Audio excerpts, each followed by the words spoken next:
Ang aklat ni Joel, chapter 2, verse 21 to 25.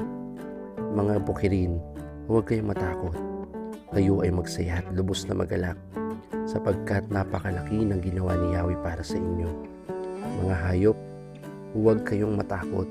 Luntian na ang mga pastulan, namumunga na ang mga punong kahoy.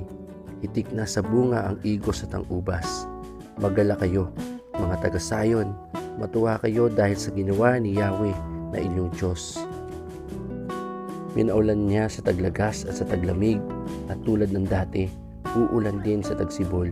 Mapupuno ng ani ang mga giikan, aagos ang alak at langis sa mga pisaan.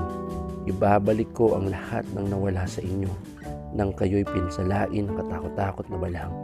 Ako ang nagpadala ng hukbong ito laban sa inyo.